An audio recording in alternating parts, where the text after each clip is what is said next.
Raven Williams, and briefly I will be discussing with you how genetics has impacted my life. So, am I the only one that you come across certain people who grew up with your parents and they're like, girl, you look just like your mama. Or boy, you a spit image of your daddy. You know that? Like, I get this all the time. So then I end up getting their nickname, you know, hey little Sad or hey little D. And so for that reason, I want to talk about how genetics can determine personality traits or physical traits. Who did I get these from though? Let's take a look. Those guys right there. So first, looking at personality traits, from my mom, I got being competitive, being creative, her sense of humor, and also being sarcastic, which is one that I personally like. For my dad, I got being outgoing, being passionate, being giving. And for both, I got my manners, I got being loving, being friendly, being strong-minded, and also being stubborn at times. Secondly, looking at physical traits, from my mom, I got her skin complexion, her curly hair, her body shape, her eyes. And for my dad, I got his hands, his smile, his eyebrows, and his big nose. So from physical traits, I wanted to take a deeper look. And recently in genetics class, we talked about pedigrees and how we could form a little chart and give a visualization of our family history. So a pedigree analysis is a representation of a family tree that demonstrates traits or diseases that have been inherited through several generations. So from this, I created my own pedigree. And on this side is my mom's side, and on that side is my dad, and that's me.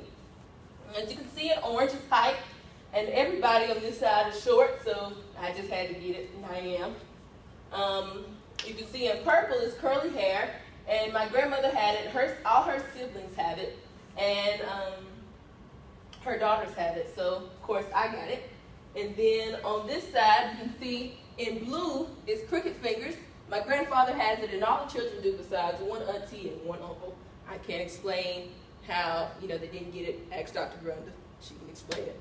I also got big nose. You can see everybody has that, so I just had to get it. There's no way of getting away from it.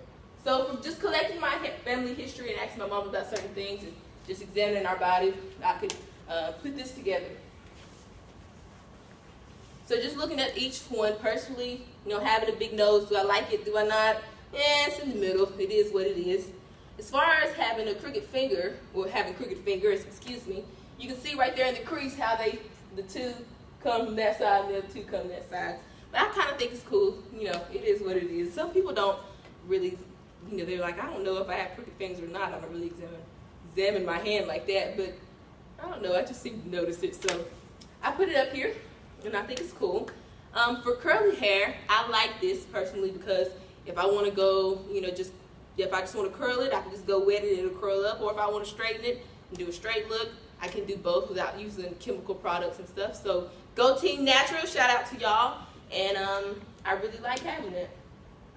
So, if you want to make a pedigree, call 1-800-233-4658 and they will make you one. Again, that number is 1-800-233-4658. Okay, I'm just kidding. Don't do that. But I really just wanted to, I really just wanted to do that because I see it on TV all the time, how they tell you to call in. And so, but if you really do want to have one, just collect your family history. You can go on Microsoft Office or Google Docs and use the shapes to do it and, create it. Or also, Google's our best friend, so just go and type pedigree generator and it makes it within like a couple minutes, okay? So, in conclusion, genetics determines, personality traits or physical traits like I talked about, or it can also, determine how diseases can be carried down within the family. For example, in my family, my Nana has Alzheimer's disease, and who knows if it could have been passed down to her. This can be passed on from mutations in genes on chromosomes 21, 14, and 1.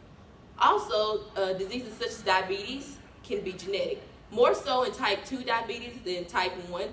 When I was looking into it, it said for type 1, for identical twins, one baby could have the disease, but the other would maybe not.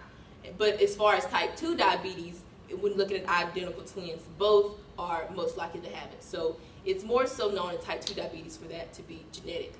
But overall, genetic has a big impact on your life. And if you enjoyed this talk about me discussing how, it has impacted my life with only these two things, then, you should look further into your family history and see how it impacts your life. And, thank you for listening. I hope you enjoyed, and have a good day.